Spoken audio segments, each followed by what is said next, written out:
오늘 우리가 함께 읽은 본문에서 예수님은 여러분과 저에게 중요한 질문을 던지십니다.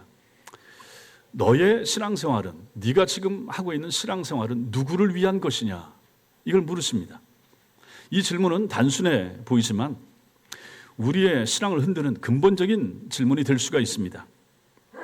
예수님께서는 마태복음 5장에서 천국 백성이 어떤 의의를 가져야 하는가를 말씀하신 후에 이제 6장에서는 그 의의를 실천을 할 때 어떻게 주의해야 될 것인가, 주의해야 될 점에 대하여, 함정에 대하여 경고하고 계십니다.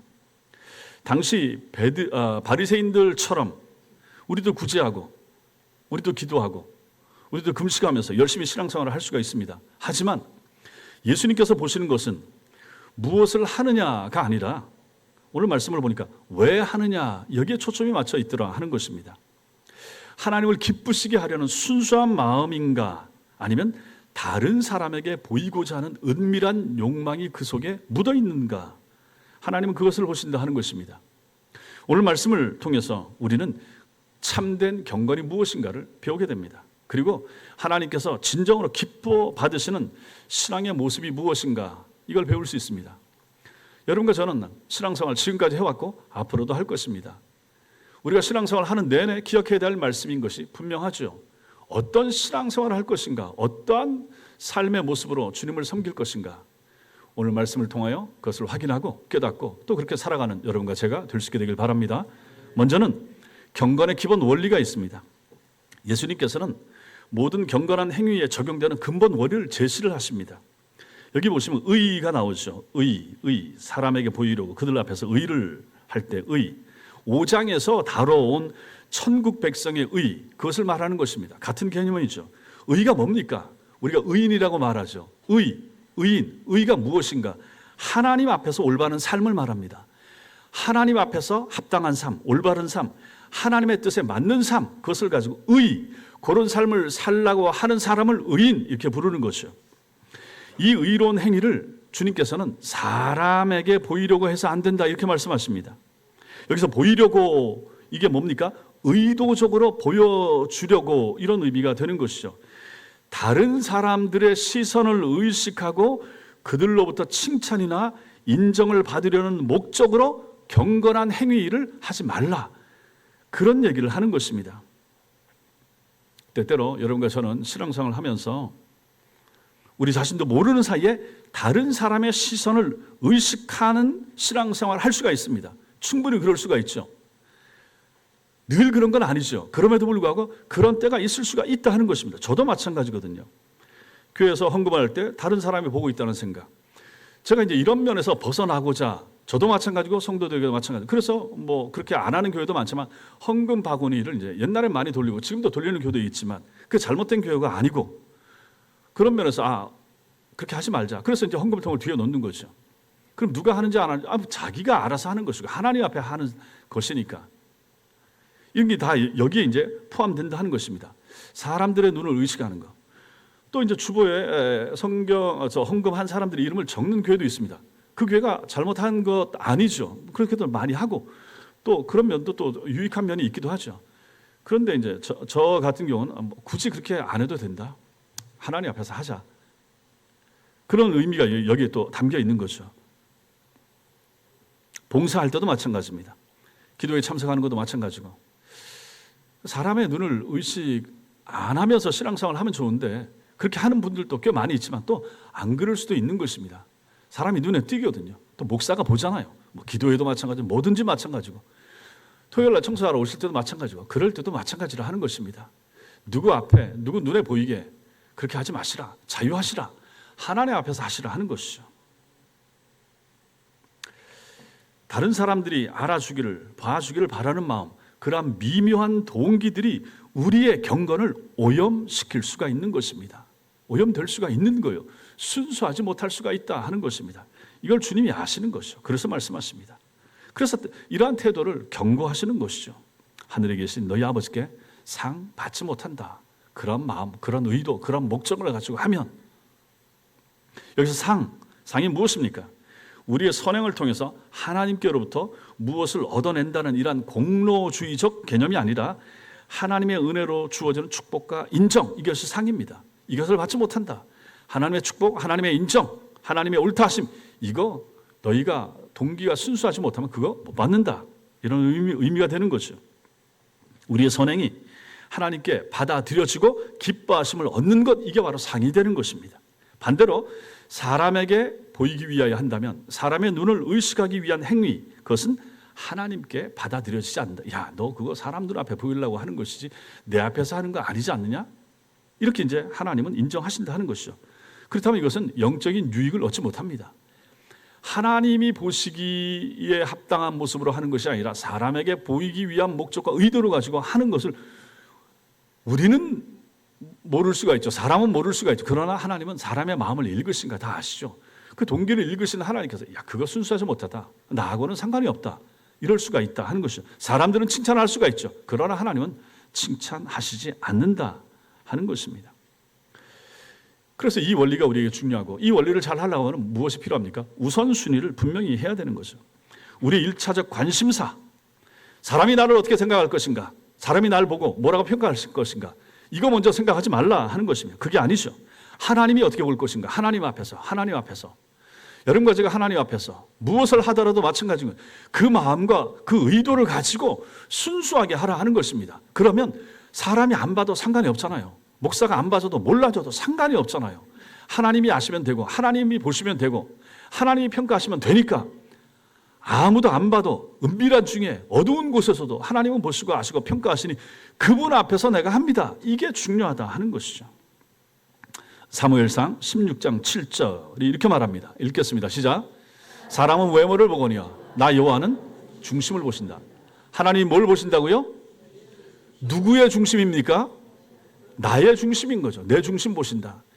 여러분과 제가 신앙생활을 하면서 이 원리, 이 말씀만 마음속에 새기고 신앙생활을 하면 많은 부분이 고쳐지게 될 것입니다. 또 지금도 잘하고 계시지만 얼마나 순수하게, 얼마나 깨끗하게 할 것인가. 여호와께서 우리의 중심을 보신다. 내 마음을 아신다. 읽으신다. 봉사하고 섬기는 것뿐만 아닌 거죠. 다른 사람을 향한 마음, 시기, 질투, 무슨 뭐 이런 경쟁심, 이거 다 마찬가지 아닙니까? 전부 다 마음에서 일어나는 거 아니에요. 사람은 모르잖아요. 내 마음속에 뭐 그 시기하는 마음, 뭐 음욕, 이거 다 마찬가지 아닙니까? 그 중심에서, 마음에서 일어나는 거죠. 이걸 하나님이 보신다.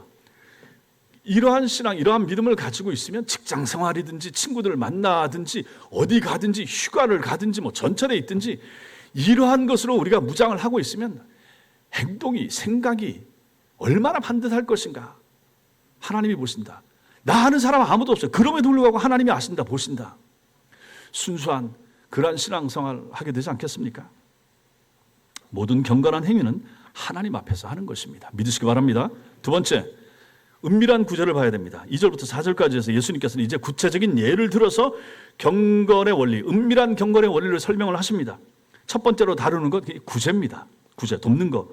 구제, 남을 돕는 거, 내 것을 가지고 남을 도와주는 거, 내 물건을 가지고 다른 사람의 필요를 채워주는 거, 구제. 구약시대부터 하나님의 백성들이 실천해온 중요한 신앙의 표현이 됩니다. 하나님이 명령하신 것이죠.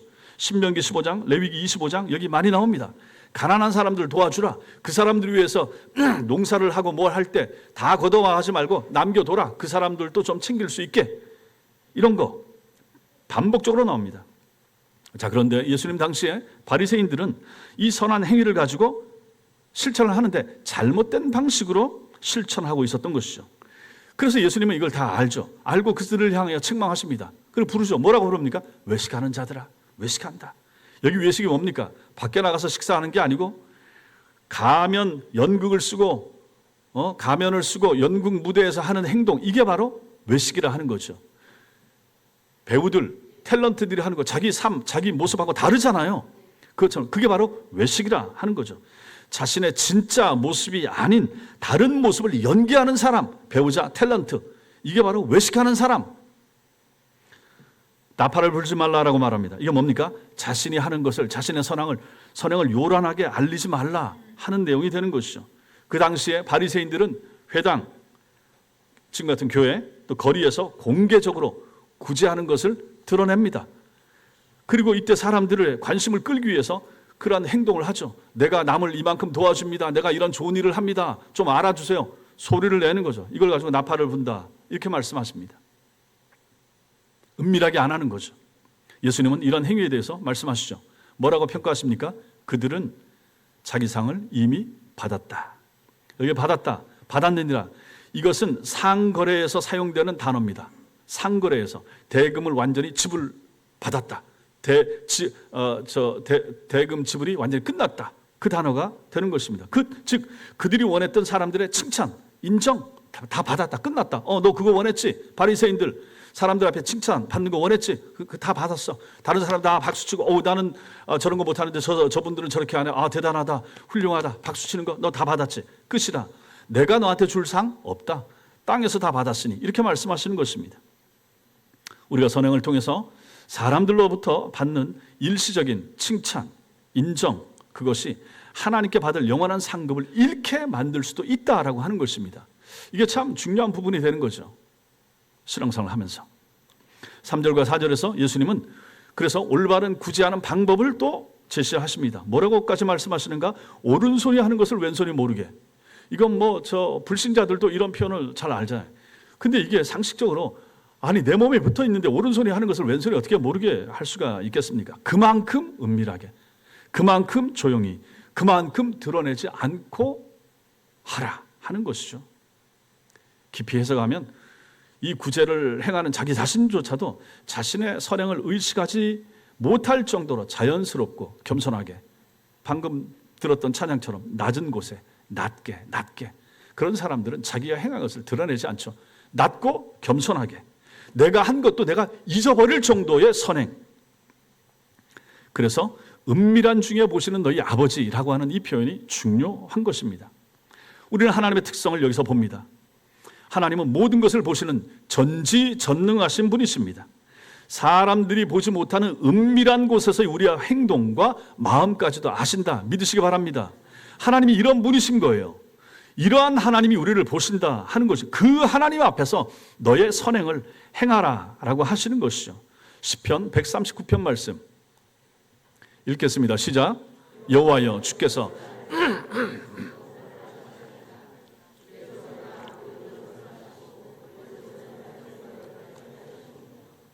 나의 모든 길과 내가 눕는 것을 살펴보셨으므로 나의 모든 행위를 익히 아시오니 여호와여 내 혀의 말을 알지 못하시는 것이 하나도 없으시니다. 여러분 저런 말씀 믿습니까? 우리가 성경을 그토록 읽고 리딩 지저스 하고 성경 문제풀이하고 그런데 저런 말씀 보십시오. 내가 집에 누워있는 거 소파에 누워서 TV 보고 이런 것도 다른 사람 보는 사람 없는데 우리 주님 다 아신다. 다 보신다. 내 혀의 말 둘이서 저 한 사람을 가지고 흉보는 거 이거 다 보시고 하나님은 드시고 아신다. 우리가 그런 말을 할 때는 생각 안 하잖아요. 우리 둘만 생각하잖아요. 내 마음에 일어나는 생각을 말하는 거잖아요. 근데 우리 주님은 저걸 다 아시고 보시더라 하는 것이죠. 앞에 1절과 2절 한번 넘겨보십시오. 저희도 마찬가지예요. 모든 건 나를 살펴보셨고 나를 다 아신다. 내 전체를 아신다. 여러분과 제가 어머니 모태에서 잉태됐을 때부터 세상 떠날 때까지 다 보시고 아시는 것이죠. 내가 앉고 일어섬을 아시고 멀리서도 하늘에서도 나의 생각을 밝히 아신다. 누가? 우리 하나님께서. 따라서 우리는 하나님이 보지 않는다고 해서 우리 행위가 의미 없다고 절대 생각하지 말아야 되는 것입니다. 오히려 사람들이 보지 못하는 그 은밀한 곳에서의 선행이야말로 하나님께서 더 귀히 여기시고 더 아끼신다 하는 것을 우리가 알 필요가 있습니다. 그래서 우리 성도님들 가운데서 종종 선행을 하는 분이 꽤 많이 계세요. 그러면서도 저를 통해서나 제 아내를 통해서 누구한테 뭘 하고 뭘 하면서도 알리지 마시라고, 얘기하지 마시라고, 헌금에도 실제로 내지도 마시고 그렇게까지 그것도 잘하시는 것이고 또 공적으로 내는 부분이니까 내는 것도 잘하시는 것이고.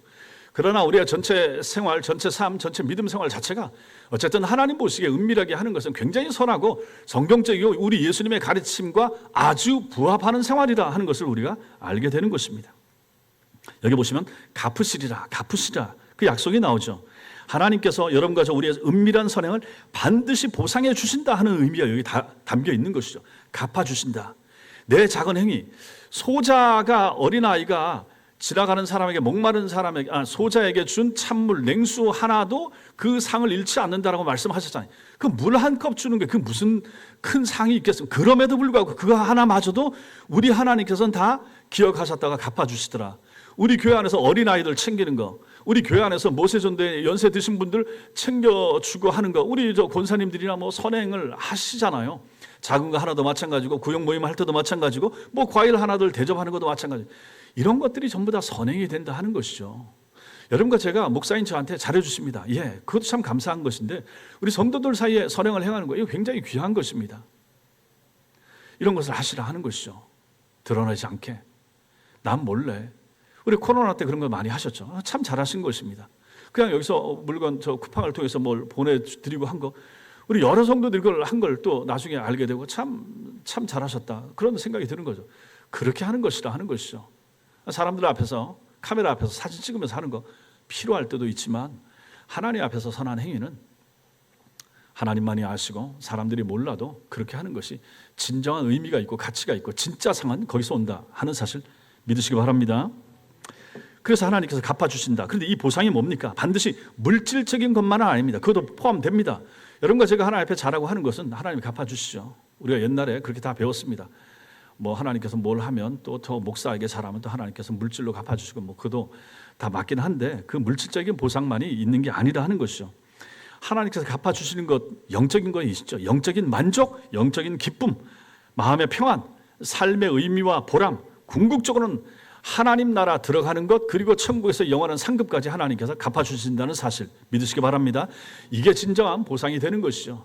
내가 하나님 앞에 교회에 얼마 헌금을 했다고 해서, 내가 10만 원 헌금했다고 해서 하나님 30배, 60배, 100배로 갚아주세요, 꼭 이런 식의 보상을 가지고 우리가 신앙생활을 할 필요는 없다 하는 것입니다. 하나님이 알아서 갚아주실 것이에요. 물론 목사야 헌금 기도하면서 우리 성도들의 삶을 위하여 축복 기도를 그렇게 하지만은, 우리가 지금 받아 누리는 것이 전부 다 하나님께로부터 온 것이잖아요. 그 중에 일부를 떼어서 하나님께 드리는 거 아니겠습니까? 주셨으니까, 하나님이 주셨으니까 주신 것 중에서 일부를 바치는 거 아닙니까? 그러니 그것으로 만족하시고, 또 하나님이 우리 삶에 필요한 거 아시니까 채워주신다. 우리 자녀들에게 필요한 것도 채워주시고, 앞날에 필요한 것도 채워주시고, 건강도 마찬가지고, 여러분과 제가 지금 이 자리에 앉아서 예배 드리는 것도 이만큼 예배 드릴 수 있는 환경과 건강을, 또 예배당을, 또 올 수 있는 차편을, 걸을 수 있는 건강을 주시니까 오셔서 예배 드리는 거 아니겠습니까? 내가 잘나서 한 것입니까? 아니잖아요. 그렇게 따지면 여러분과 저는 전부 다 하나님께서부터 받아서 누리는 사람인 것을 믿으시기 바랍니다. 이 신앙이 있을 때 하나님 앞에 헌금하는 것도 아깝지 않을 것이고, 내 몸을 가지고 시간을 들여서 봉사하는 것도 하나님 앞에서 아깝지 않을 것이라 하는 것이죠. 그러한 믿음과 그러한 신앙이 여러분과 저에게 필요한 것입니다. 세 번째로 우리가 오늘 말씀에서 보게 되는 것은 기도입니다. 은밀한 기도, 은밀한 기도. 구제 다음으로 예수께서 다루시는 것이 5절 이하에 나오는 기도입니다. 기도 중요하죠. 기도는 신앙생활에 있어서 가장 기본적이고 중요한 요소가 됩니다. 기도를 통해서 우리는 하나님과 교제하고 하나님의 뜻을 구하며 우리의 필요를 하나님께 아뢰고, 기도를 통하여 하나님께 감사와 찬양을 드리고 표하게 됩니다. 구약시대 위대한 하나님의 사람들 기도 열심히 했습니다. 많이 했습니다. 다니엘, 에스라, 엘리야, 느헤미야, 참 많이 기도의 사람이라는 것을 우리가 압니다. 그런데 예수님 시대에 바리새인들은 기도 생활을 어떻게 했는가? 이 기도라고 하는 이 요소마저도 자신들의 경건을 과시하는 수단으로 사용했던 것이죠. 그래서 이 사람들은 어떻게 합니까? 사람들에게 보이려고 기도합니다. 골방에 들어가서 기도하면 안 보이니까 회당 앞에 가서, 큰 길 모퉁이에 가서 손 들고 기도하는 거죠. 회당은 종교적인 장소이죠. 큰 길 모퉁이에 많은 사람들이 지나다니는 공공장소가 되는 것입니다. 우리나라 상황 말고 옛날에 유대교가 그 나라 국교였던 2000년 전 그들 땅에서 그들이 그곳에 나가서 전부 다 유대인들이고 전부 다 하나님 믿는 사람들인데, 그 앞에 나가서 지나다니는 길가에서 교통의 요지에서 나가서 손들고 기도하는 모습을 보이더라라고 하는 것입니다. 사람에게 보이려고. 이 사람들은 하루에 3번 기도하지 않았습니까? 9시에, 정오 12시에, 오후 3시에. 그때마다 그런 곳에. 그러니까 이 사람들이 어떻게 하냐면, 다른 일 하다가 기도 시간 되면 그 일 멈추고, 기도 시간 가까이 돼서 사람들이 많이 모이는 곳에 가서 서 있다가 그 시간 되면 손 들고 기도하는 거죠. 사람 적은 곳에서 기도하면 안 보니까 많이 보이는 곳에 가서 기도할 정도, 그렇게 기도하던 사람들이 이들이라 하는 것입니다. 여기서 우리가 주의할 것은 예수님께서 공개적인 장소에서 기도하는 것을 금한다, 이건 아니죠. 공적인 기도 시간에 기도하는 거, 수요 기도 시간, 금요 기도 시간, 또 같이 모여서 기도하는 시간에 기도하는 것도 할 수가 있죠. 해야 되는 거죠. 근데 이 사람들은 그게 아니라 상습적으로 그렇게 하더라 하는 것이죠. 보이기 위해서 그렇게 하더라 하는 것을 말하는 것입니다. 우리 예수님께서도 때로는 제자들 앞에서, 때로는 많은 사람들 앞에서 기도하지 않았습니까? 디모데전서 2장 8절에서 바울이 이렇게 말합니다. 시작. 그러므로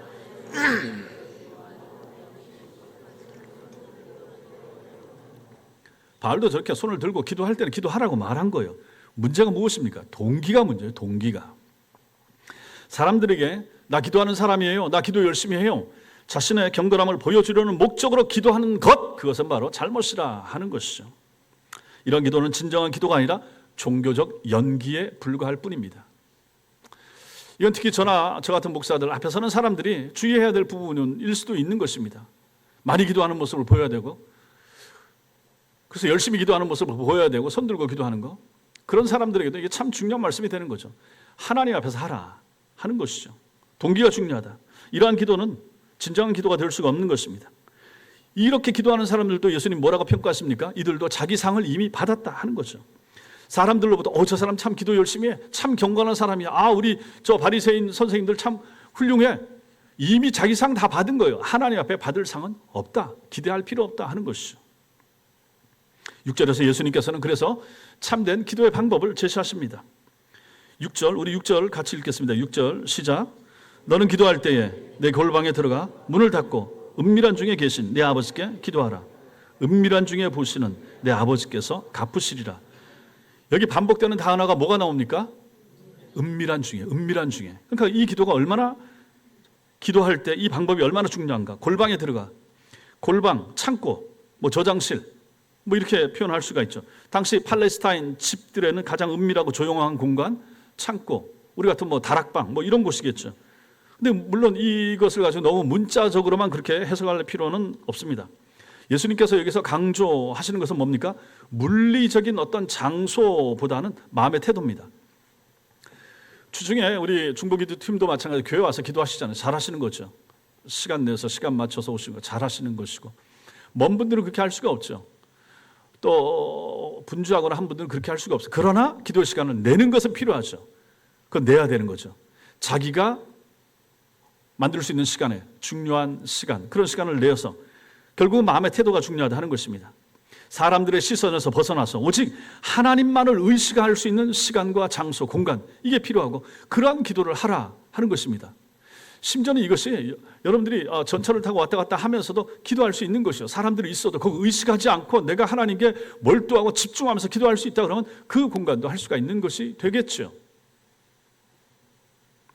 바쁜 일상 중에 지하철에서, 사무실에서, 병원에서도 기도해야 할 때가 있습니다. 그럴 때라도 우리는 마음의 골방을 만드는 것이 필요합니다. 여러분과 제가 손에 핸드폰을 항상 가지고 있죠. 그래서 틈만 나면 핸드폰, 저도 마찬가지고 뉴스 많이 검색하고 이것저것 많이 봅니다. 자, 그런 것도 마찬가지인 거예요. 하나님께 기도해야 할 수 있잖아요. 기도할 때 그거 내려놓고 우리가 일상에서도, 삶 가운데서도 안 봐도 될 수 있잖아요. 뉴스 꼭 다 알 필요 없잖아요. 그럴 때라도 우리가 하나님 앞에 단 10분이라도 그거 내려놓고 마음을 집중하여 기도의 시간을 만드는 것이 얼마나 필요하고 귀중한가 하는 것이죠. 집에 계시는 시간이 많다 그러면 그런 분들은 자기 방에 들어가서 시간을 내서 30분이나 1시간 기도하는 거 필요하죠. 하셔야 됩니다. 시간을 내시라. 내 마음의 골방을 만드시라라고 하는 거죠. 마음의 골방은 필요합니다. 매일매일 필요합니다. 하나님과 만나는 시간, 기도하는 시간이 필요하다 하는 것이죠. 주께서 말씀하시는 것은 바로 그런 내용이 되는 것입니다. 문을 닫고 말씀하시죠. 골방의 문을 닫고 외부 방해나 유혹으로부터 차단하라 하는 것입니다. 기도할 때는 다른 사람의 시선뿐만 아니라 세상 염려, 근심, 걱정 잠시 문 밖에 두고 그 시간은 하나님 앞에 집중하라 하는 것입니다. 물론 그 문제 갖고 기도하지만 그 문제가 큽니다. 그 문제가 아파요. 그러나 우리 하나님은 그 문제보다 커요. 우리 하나님은 그 문제를 넘어섭니다. 우리 하나님 손에 그 문제를 맡기면 하나님이 해결해 줄 수 있습니다. 믿습니까? 믿으면 기도하셔야죠. 믿으면 기도하셔야죠. 그래서 기도가 필요한 것입니다. 여러분과 저의 한계가 거기 있죠. 기도가 기도를 하는데 내가 원하는 시간, 내가 원하는 방법대로 되면 좋은데 이게 안 되고 그 응답의 시간이 길어지고 늦춰지고 미뤄지는 것 같으니까 이 기도가 힘들어져요. 몇 번 하다가 마는 거죠. 그러나 그것을 넘어서라 하는 것입니다. 은밀한 중에 계신 내 아버지께서 갚으신다. 하나님께서 화려한 성전이나 사람들이 북적이는 공개적인 장소에만 계시는 분이 아니죠. 아무도 없는 은밀한 곳, 조용한 골방에도 계십니다. 오히려 그런 곳에서 하나님께서는 여러분과 저를 더 친밀하게 만나길 원하십니다. 많이들 모여서 금요 기도의 시간도 오셔서 기도하시면 좋지만 그거 아니고 여러분들이 교회 오셔서 혼자 아무도 없는 껌껌한 불 꺼진 예배당에 오셔서 혼자 앉아서 기도하는 거, 이게 얼마나 필요하고 중요한 것인가 하는 것이죠. 하나님만 날 보시고 하나님만이 내 음성을 들으시고 하나님께만 내 한탄과 한숨을 내놓을 수 있는 시간을 만드시라 하는 것이죠. 교회 근처 오시는 분들은 이거 얼마나 좋습니까? 오세요. 교회 와서 기도하세요. 반경 5km 안에 있는 분들은 와서 기도할 수 있지 않겠습니까?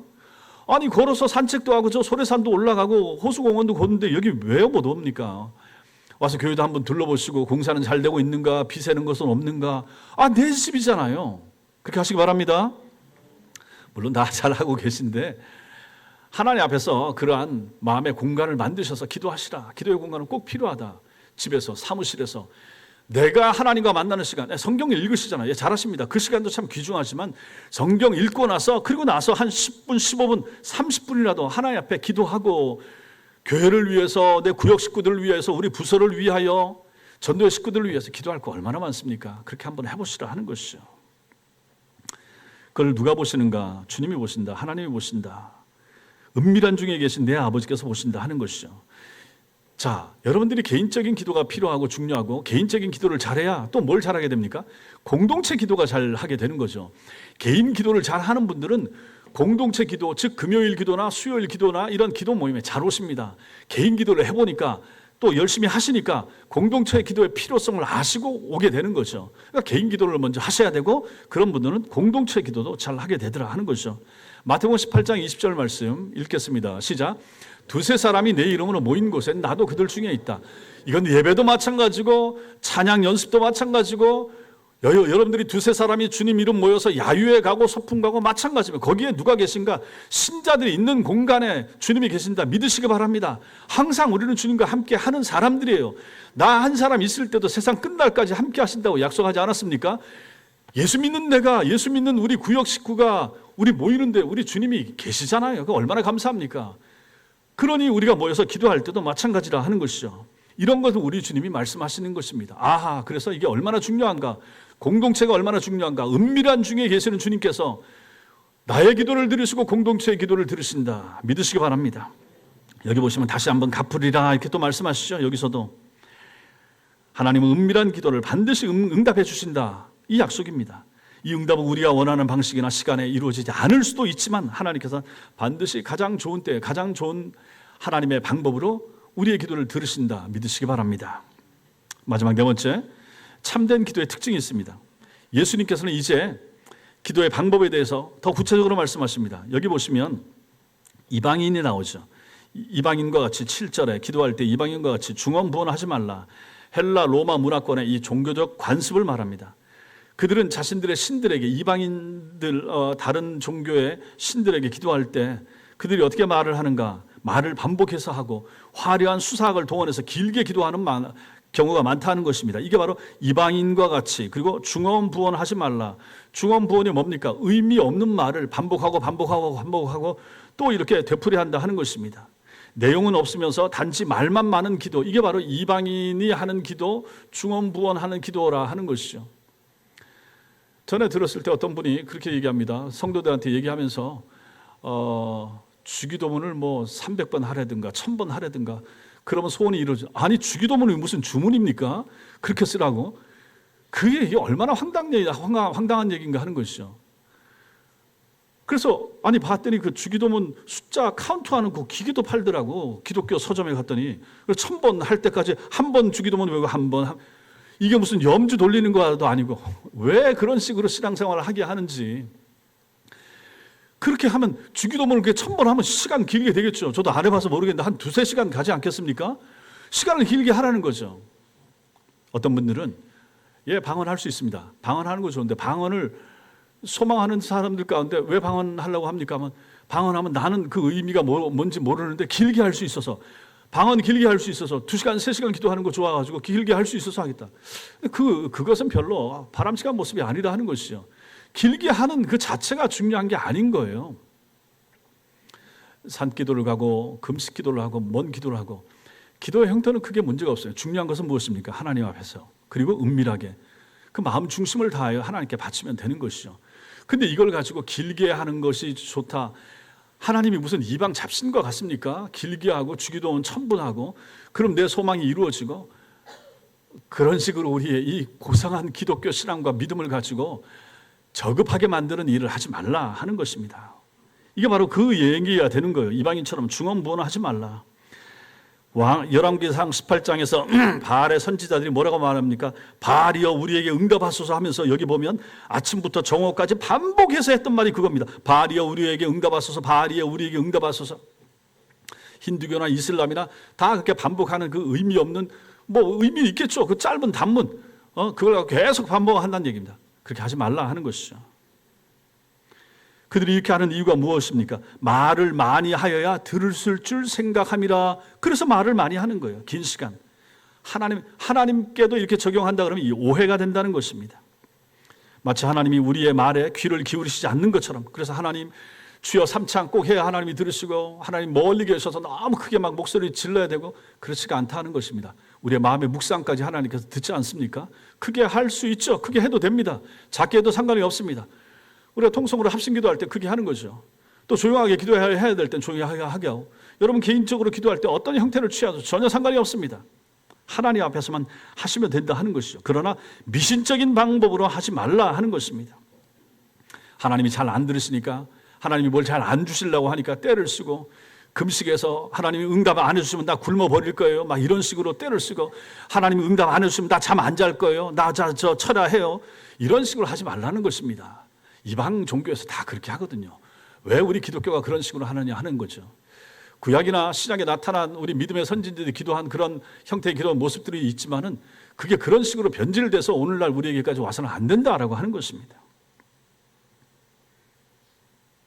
우리 하나님은 사랑의 하나님이시고 우리를 향한 선한 뜻을 가지고 계십니다. 우리가 말하기 전에 이미 우리에게 필요한 거, 우리의 기도 제목을 아시는 분이시라는 사실 믿으시기 바랍니다. 아니, 하나님이 우리가 필요한 거, 우리 가정이 필요한 거 몰라서 내가 와서 그 시간에 말을 해야 듣고, 너 그게 필요했어 하고 그제서야 들으시고, 내가 좀 도와줄까, 이렇게 하시는 분이십니까? 아니잖아요. 아심에도 불구하고 우리가 그 기도 제목을 가지고 나와서 하나님께 아뢰면서, 하나님과 교제하면서, 하나님과 상의하면서, 하나님과 상담하면서, 하나님의 도움을 구하면서 하나님께 우리의 마음을 고하기를 하나님이 원하시는 분 아니십니까? 그래서 기도하라고 하는 거 아닙니까? 예수님께서 우리에게 긴 기도 자체를 금하시는 것이 아닙니다. 예수님도 밤새워 기도하셨잖아요. 겟세마네 동산에서는 같은 기도를 3번이나 반복했잖아요. 같은 기도를 반복하는 것이 나쁘다고 하는 게 아니라라는 얘기입니다. 바울도 디모데전서 2장 1절에서 간구와 기도와 도구와 감사를 하라라고 권면하지 않습니까? 반복해서 기도 응답 안 되면 간절한 마음 가지고 여러 번 해야죠. 응답될 때까지 해야 되는 거죠. 문제는 뭡니까? 기도의 길이가 아니라 기도의 동기와 내용이 되는 것입니다. 진정한 필요에서 나와서 간절함으로 드리는 긴 기도는 하나님께서 기뻐하시죠. 그러나 단지 사람들에게 보이기 위해서나 아니면 형식적으로 반복하는 기도, 이건 의미가 없다 하는 것입니다. 진정한 기도는 복잡하고 화려할 필요가 없는 거예요. 진짜 기도는 뭡니까? 솔직하고 단순하게 기도하는 것입니다. 앞에 나와서 대표 기도하는 분들도 마찬가지입니다. 화려한 문장 쓰려고 할 필요가 없는 거죠. 속에 있는 것을 솔직하게 내 신앙 고백을 그대로 하면 되는 거죠. 기도 잘하시는 장로님들처럼, 기도 잘하시는 권사님들처럼 그렇게 하려고 할 필요는 없어요. 그냥 내가 평소에 쓰는 단어와 용어를 가지고 짤막짤막하게 필요한 것을 간구하면 되는 거죠. 하나님이 그것을 보신다, 들으신다 하는 것입니다. 8절 말씀 보십시오. 8절 말씀 보시면 기독교 기도의 가장 독특하고 놀라운 특징을 보여주는 거죠. 그러므로 그들을 본받지 말라. 구하기 전에 너희에게 있어야 할 것을 하나님 너희 아버지께서 하신다라고 말하지 않습니까? 하나님이 몰라서 기도하라라고 하는 게 아닌 거죠. 오히려 그분이 이미 모든 것을 아시기 때문에 안심하고 기도하라 하는 거죠. 여기 보면 아버지, 이 호칭이 중요하죠. 하나님은 우리의 필요를 아시는 전지하신 분일 뿐만 아니라 우리를 사랑하시는 아버지이십니다. 유대 문화에서 아버지, 하나님 아버지 늘 불러왔기 때문에 아버지, 만약에 이것을 가지고 오늘날 우리에게 더 적합하게 설명한다 그러면 어머니라고 하면 더 잘 알죠. 아버지는 좀 어렵잖아요. 더 엄하잖아요. 엄마가 더 친밀하잖아요. 더 가깝잖아요. 엄마는 더 우리 자녀들 필요한 거 더 알잖아요. 우리 하나님은 그런 분이시다 하는 것이죠. 그런 차원에서 아버지, 좋으신 아버지, 선하신 아버지, 모든 것을 아시는 아버지, 충분한 능력을 가지고 공급하실 수 있는 아버지, 그 아버지가 아시니까 그 아버지 앞에 기도하라 이렇게 말씀하시는 것이죠. 세상에 좋은 아버지도 자녀를 위해서 충분히 필요한 걸 다 공급하시는데 하늘 아버지가 얼마나 더 잘 공급하시지 않겠는가? 그 아버지 믿고 기도하라 하는 내용이 되는 것입니다. 우리는 왜 기도해야 됩니까? 여기 그 기도에 대한 그 기도의 본질이 여기 나오죠. 기도가 단순히 우리의 필요한 것을 가지고 하나님께 아뢰는 정보 전달로만 쓸 수가 없다 하는 것입니다. 하나님 나한테 이거 필요합니다. A, B, C, D 이거 다 필요하니까 이거 해주세요. 이거 해주세요. 이거 해주세요. 그게 아니라 하는 것이죠. 아까도 말씀드렸죠. 기도는 교제입니다. 기도는 하나님과의 교제입니다. 교제는 길수록 좋죠. 사귐입니다. 연애 시절 생각해 보십시오. 데이트 지루해 할 사람 없습니다. 저 사람하고 이제 곧 헤어져야지. 그런 사람 아니면 이거 길면 길수록 좋은 것이 연애 기간이고 데이트하는 것이고 교제 아니겠습니까? 하나님과의 교제도 마찬가지라 하는 것입니다. 하나님의 뜻에 우리의 마음을 맞춰가는 과정, 이게 바로 기도입니다. 내 필요한 기도가 다 있을 수 있습니다. 하나님의 뜻이 있을 수가 있습니다. 이게 조정이 필요합니다. 누가 조정해야 됩니까? 내가 조정해야 되는 거죠. 조정은 어떻게 합니까? 기도하면서 조정하는 거예요. 기도 많이 하고 하다 보면 하나님 아버지의 마음을 느끼게 됩니다. 자녀들이 부모의 마음을 느끼게 되는 것처럼 성숙해 가면서 부모의 마음을 더 깊이 느끼게 되는 것처럼 기도하고 기도 많이 하면 할수록 성경을 읽고 듣고 하는 사람들은 성장해 가기 때문에 성장하면서 이건 내가 하나님 앞에서 구할 게 아니구나. 이 기도는 이런 식으로 바꿔야 되겠구나. 알게 된다 하는 것입니다. 기도를 통하여 하나님을 신뢰하고 의존하는 것을 표현하는 것입니다. 자, 간단하게 설명하면 이럴 수 있습니다. 기도 시간이 5분밖에 안 된다. 10분밖에 안 된다.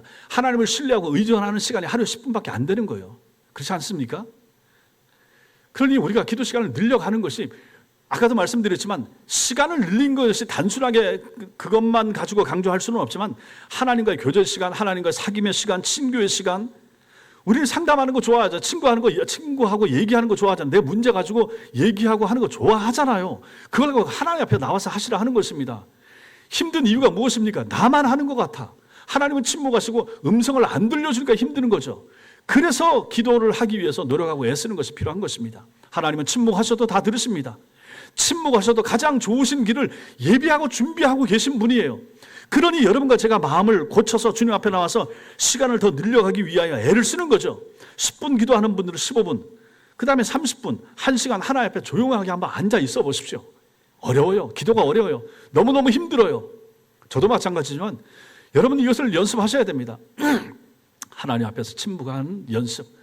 세상이 얼마나 시끄러운가, 소음이 얼마나 많은가, TV 소리, 유튜브 소리, 온갖 소리, SNS 소리, 광고 소리, 구호 소리, 얼마나 구호와 소음이 난무하는 세상이야. 이 속에서 침묵하면서 조용하게 하나님의 음성을 조용한 중에 혼자 듣는 시간을 한번 가져보십시오. 내 영혼이 하늘로까지 올라가는 그 고향감을 느낄 수 있지 않겠습니까? 주님이 우리에게 원하시는 것이 바로 이것입니다. 나는 너와 얘기하고 싶어. 나는 너와 대화하고 싶어. 좀 와. 너 그 문제 있는데 왜 안 오니? 그 문제 가지고 전화통 붙잡지 말고 나랑 얘기하자. 주님은 이렇게 원하신다 하는 것입니다. 하나님께서는 우리의 기도를 통해서 당신의 뜻을 이루어 가기를 원하시는 분이십니다. 하나님께서는 우리 없이도 하나님의 일을 할 수 있습니다. 천사 동원해서 왜 일 못합니까? 그럼에도 불구하고 하나님께서는 여러분과 저를 동원하여 일하기를 원하십니다. 그런데 조건이 있습니다. 그 사람은 기도하는 사람이어야 됩니다. 말 많은 사람 말고 하나님께 말 많이 하는 사람, 하나님께 기도 열심히 하는 사람, 그 사람을 통하여 하나님이 일하십니다. 저도 교회 일을 해보니까 말 많은 사람들은 항상 불안합니다. 말 때문에 불화가 생기거든요. 그러나 하나님께 말 많이 하는 사람은 그 사람한테 일을 맡겨두면 걱정이 안 됩니다. 일 맡으면 가져가서 하나님 앞에 기도하니까요. 사람한테 말 많이 안 하거든요. 저한테 가르쳐줬던 신학교 교수님이나 목사님들이 그렇게 기도 많이 하라고 한 이유를 이제 와서야 느끼게 되는 거예요. 이제 와서야 알게 되는 거예요.